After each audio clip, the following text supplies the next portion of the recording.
Podcast with your host, P. Dallas.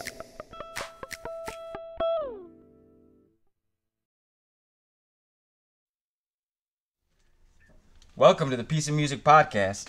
I'm your host, P. Dallas, and with me today I've got a special guest, actually special guests, part of the majority of Curse of Cassandra, the duo, Jacob and Nicole Richter. How are you guys doing? Good. How are you? That was a mumble of an introduction. I'm sorry. So what's new? Oh, a lot is new. We're on a tour, and we just sold all of our belongings, packed up in an RV with our 2 cats, and we're going to be on tour for 14 months. Holy cow. So we're living the tiny life and pursuing the band for the next 14 months. So everything is completely new. That's so cool. The tiny house movement is like one of the coolest things I've seen in a long time. Just the fact that people are starting to utilize all the spare space in different houses and building small and not being so wasteful. And the amount of money that people save by doing tiny, you don't have all that extra heat and overhead and air and electricity, and when you got to do repairs, it's not as much. So I think that is amazing. So I commend you guys for that. Thanks. Yeah, and it's in terms of a touring band, it really helps too with affordability. In terms of just being able to drive to locations and not having to worry about like hotel fees and things like that. So it's helped us. Oh, hi Asia. This is our cat Asia. Hi Asia. Yes. And our Sphinx. Yeah, they're Sphinx cats. They're hairless cats. Yeah. They inspire a lot of our music. So they're our little magical beings. So how long have you two been doing music? Well, longer. Yeah, I've been doing music since about 2nd grade. So I started off on piano and am classically trained. Okay. And then went into voice and other instruments. So yeah, I've been doing it for a while. But we just started the band about 2 years ago. So that project has been recent. Okay. And how about you?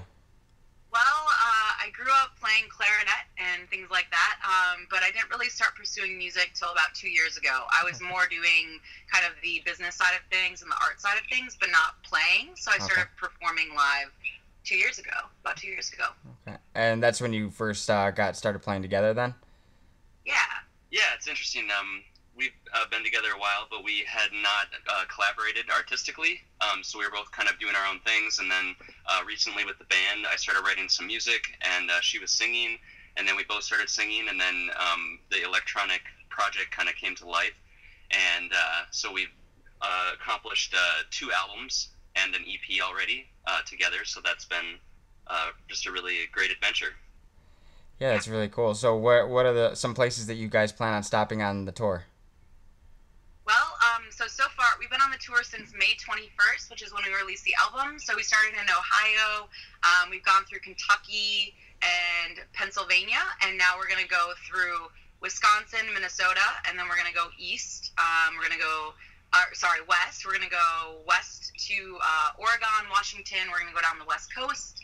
We're going to go south and play some shows in Austin and Denton, Texas, and then hopefully go up the East Coast to New York and try to see a bunch of friends and various fans spread out across the country. So we're going to try to hit almost every state on the tour. Did you so you went on somewhat of a tour last year as well? 1 second. Asia's like bumping the camera, so I'm going to put her... Yeah, we're going to put you in the room. Okay, you got her? Okay. Yeah. She's like shaking the table. Okay, sorry. What was I saying? You were on tour last year as well, right? Yeah, we did. How far did you go? We did like a 2-month Midwest tour last summer, so we did 8 states. Okay. So we did Ohio, Kentucky, then we went up through, let's see, Michigan, Wisconsin, Minnesota, Missouri. And Illinois. We played in Chicago with P. Dallas. That's right. So I met this wonderful duo at the Burlington Bar, and it was an amazing place. They were gracious enough to have me and North Breeze on, who I had on last season. Oh, cool. So yeah, they're a great band. They're actually doing Riot Fest this year. Oh, awesome. So yeah, so everybody's doing big things. Everybody's moving up, and it's really cool to see that. So tell me about this new album you guys got going on. Yeah, it's the new album is called Cult of Cats. Okay. So we have songs that are kind of influenced by our hairless Sphinx cats, and we started writing it about a year ago, and the writing process was a little different. We all co-wrote it together with producer Chris Fahey, who is in the Twin Cities, Minnesota, and so we kind of sent material back and forth, did numerous drafts of each song, and ended up with the 8-song album that we've been performing live recently on the tour. Nice. Yeah, and it was really cool to work with Chris. So he produces out of Big Dragon Music, and our previous producer we didn't really co-write with, and so this was a new process. And so like every song probably had about 35 to 36 drafts that we sent back and forth. And then once we recorded it, we kept drafting songs after and trying different parts in different orders, and so it was a really kind of like open process, which I really appreciated, getting that kind of feedback between all of us, so that it's really a shared vision of the three of us, and it's not really a reflection of any single artist. So that was really cool, and I think we learned a lot through that, and we also learned how to communicate and how to resolve conflict and all those things that of course come up when you're doing collaboration.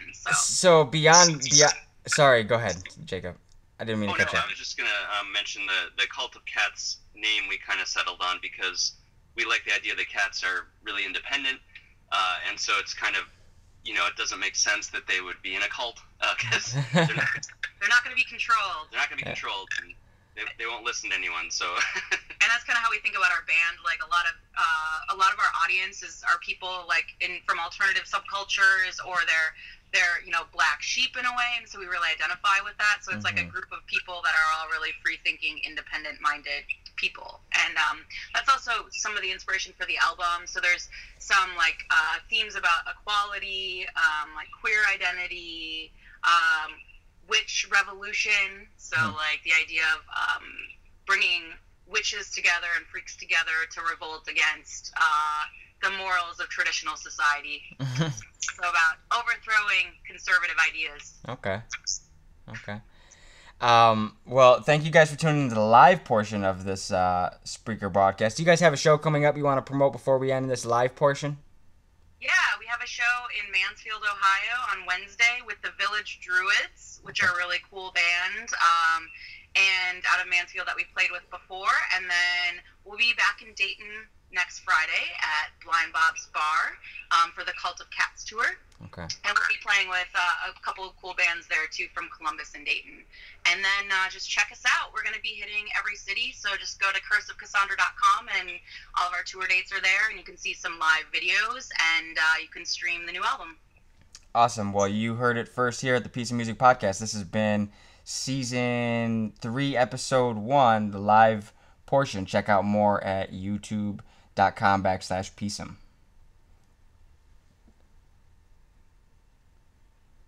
Moving on. So what are some things that you like to do when you're not making music? Well, we like to play with our cats. So we play with the cats a lot, Asia and Armand. And we have, since we're full-timing in the RV doing the vagabond life, we have it's like a tent that we put outside, and then we put the cats in there so they can run around outside and get some activity. Yeah, and while they're doing that, we work on like merch, like drawing designs and stuff for new T-shirts. We create jewelry, necklaces. We create prints of stuff.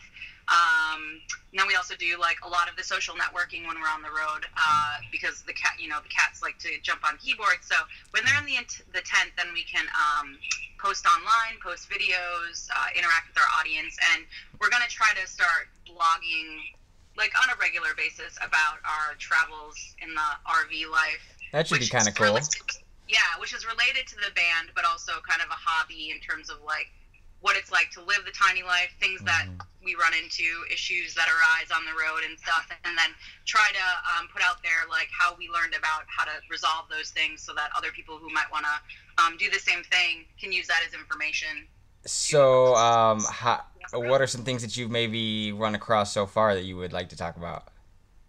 Well, I think one of the main challenges, when you're living tiny life is access to water. So you do kind of take for granted when you live in a dwelling that has that, being able to shower and do all these things that running water provides. So that can be tricky, and we've had to develop a couple ways to, get that if you're in places where you're doing what's called dry camping and you don't have hookups or anything, electric or water. And so that you have a fresh water tank and all that, but we kind of had to troubleshoot like when we don't have water and where to find it. Yeah. So there's that, and then let's see what else. I guess like cooking, you don't really do a lot. I mean, we grill, and I guess we could cook if we wanted, but it's much easier to just kind of either grill or have like stable products, just like fruits and vegetables that you don't necessarily need to cook, or that. So a lot of times we have access to grocery stores and stuff, but if we're going, like right now we're in the woods for like 3 days, so we did our grocery shopping before, and basically like we won't leave for 3 days, so we just have to make sure that we've got enough food for 3 days. Okay. I don't know anything else. That's pretty cool stuff though. Yeah. Go ahead. Times is a little difficult. Oh, I can imagine, there's a lot of issues with the showering and everything else, but at least you can go to different campsites that have a lot of that stuff built in. Yeah, most of them do. So like where we are now has built-in showers and stuff. And we do have like a shower on our RV. It's just like the amount of the fresh water tank holds is about one shower. Yeah, so you would have to have a water hookup to be able to, so it's one or the other. Yeah. So tell me, what advice would you give to new duos or new bands, new musicians? Yeah, I would say that if you're gonna do something like what we're doing, which it's all DIY, so we kind of create everything ourselves, do a lot of research, choose inspiration from other musicians. We also getting rid of all of our belongings and kind of creating that world in which you can be free to tour and go around and do music everywhere, and bring music to people. That's probably the main advice, is that you're gonna have to do that, because we're kind of in that age where now you can do a lot of social media stuff online, but you still have to go places and play your music live, so people can hear it and experience it. Yeah, and there's not really a lot of money to be made off of actually like selling albums exactly, although they're a huge investment. That's where a lot of like our money goes in the band, is to actually produce the album. And eventually you might make back that money in production, but a lot of times like our album was released, right, and then people can stream it for free on Spotify, so the incentive to buy music isn't always there. But when you are traveling in person, people do want to buy the actual like physical thing from you, because they're there. And a memento of the event, Yeah. Yeah. And merchandise is incredibly important, especially if you're touring. That's where you really can make your money, and you can't really count on bars, how much you're going to make. Yeah. The one thing you can control is having things that you can sell to people, regardless of how much money the venue decides to give you. So I think like in the beginning, it's hard to get that started, right? The merch, because you have to like make some investment in like t-shirts and stuff, and you can DIY it, spray paint and a stencil. It doesn't have to be a lot. But it adds up. Yeah, it adds up. And so I think we learned that too pretty quickly. Like when you're on the road, you're not guaranteed anything, and the one thing you can control is the merch aspect of it. Right on. And be nice to people and meet people, like be outgoing, Yeah, I was going to add to connect with other musicians too, who might, various music genres, but trying to find those people that you connect with. And that was one of the big surprises too on the road, was just we were in these places that we'd never been, and find surprising hospitality from people you've just met. Yeah. And it kind of really restored like our, what would you say? Like, faith in human beings. Yeah. And they're generally good. Like, we found that they're generally good and they're generally supportive and stuff. So That's good. That's a good thing to take from touring, because I don't think everybody always gets that same outlook. So. And I think part of it is actually we went into smaller towns. I think big cities are a lot harder. Mm-hmm. Like in smaller towns like St. Joseph, Missouri, we'd never heard of it. A lot of people in Missouri haven't heard of it. Mm-hmm. And we had what it was going to be like, and it was probably our favorite show on the tour, because in the smaller towns it's like the people they're just as in love with art as anywhere else, but a lot of people don't go through there because they don't see it as like a viable thing. So they're appreciative of artists coming through, and you kind of really create those relationships with people because it's like you're not just hitting the big cities like New York, Chicago, Boston. You're actually hitting places in between. So I would say that's also advice I would give to beginning bands. Go to smaller cities, and it's we found that those shows are better. Huh, that's interesting because I haven't done a whole lot of small cities, so I'm gonna have to start trying that. My favorite so far has been Austin, Texas. Oh yeah. By hands down the coolest place I've ever been. Yeah. So you guys getting there on your tour, good luck with that, because it's. Have you been there before? I've been there before, but we haven't played before. We haven't played before. Okay. So we visited, and we love the area, and we also love the town Denton, and which is about 4 hours away. Yeah, it's kind of in there. There's all these little nexuses in Texas of really people and individuals. So and artists. Louisville's really cool too. You should head out there. There's like a really interesting DIY art scene that's really like connected and supported there. I've heard that. I haven't made my way out there, but I'll have to check it out. We were just there last weekend and had like a phenomenal time playing like a strange show. It was a market for like goth artists to show their stuff, and we played a show. We were the only band and stuff, but so we just like performed within this market, and it was really cool, and like people were into it. So we're gonna be back in September. So yeah, that was great too. So just you two going on the road? Like you guys have another member of the band that kind of helps you out or does things on certain occasions? Oh, we do not. The newest, bringing Chris on as a co-writer, that he was a part of the process, but where it's just the two of us. Oh, I was mistaken. For whatever reason, I thought that last time when we met that you guys said that you had somebody else that did some shows with you guys, or another instrumentalist or something like that. Well, I think when we met, it was maybe 2 months after that. We used to have a drummer, but about a year, maybe 14 months ago, I would say, we split ways with the drummer. Oh, okay. So it's just we've been a duo since then, and we replaced him with a drum machine, and it's way better. Oh, that's unfortunate for the drummers anyway.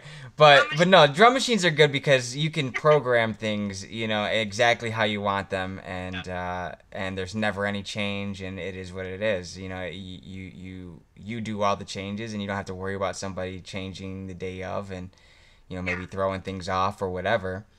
So yeah. No, drummers in general are great. Yeah. Yeah, and I think it just freed us up artistically with the beats, to be able to do things that we might not have been able to do live. Mm-hmm. So it's been cool to have that. And so on the new album, we use a bunch of different drum patterns that we didn't use before. We used to use more like a house beat and a dance beat. Mm-hmm. And so on the new album, we have a lot of different drum rhythms, and one of the songs is inspired by like a South African electronic music movement that's emerging right now. So we included that. We included just different, you know more about the type of drum beats, but so then Jacob, do you do most of the drum beats then? It's between me and Chris, so I'll come up with kind of an idea for what it is, and then he'll kind of flesh it out. So we go back and forth, and then another component though, I do use a tom live now, so we've added that. So I'm playing keyboards and sometimes drumming simultaneously. That's cool. So we thought a lot about the beats when we were constructing the new album, and just really explored a bunch of different avenues with it, and I think it's a really cool. Each track is just varied and different, and they each have their own unique flavor. Nice. All right. Well, is there anything that we missed? Anything you guys want to talk about?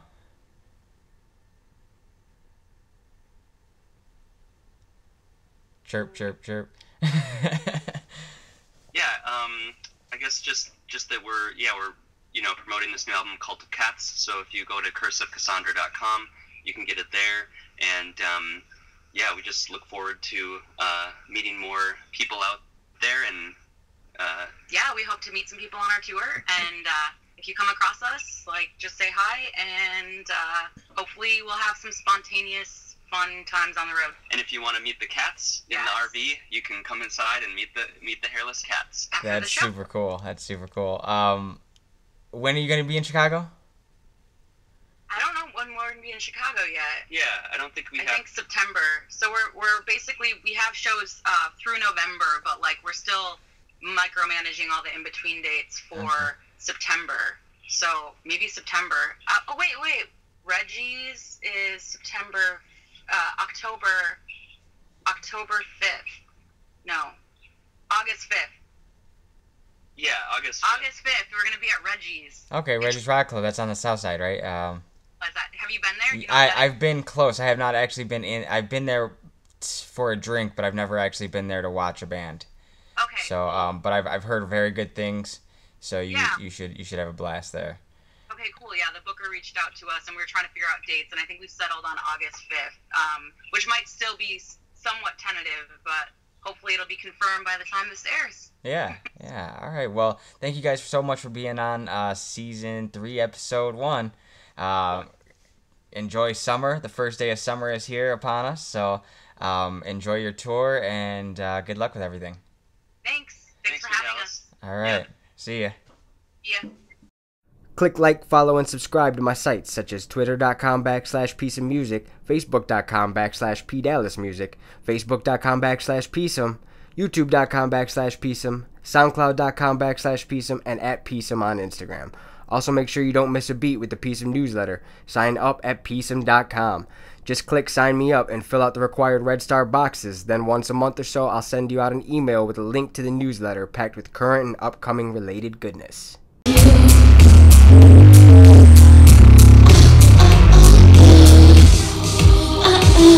I'm blinded.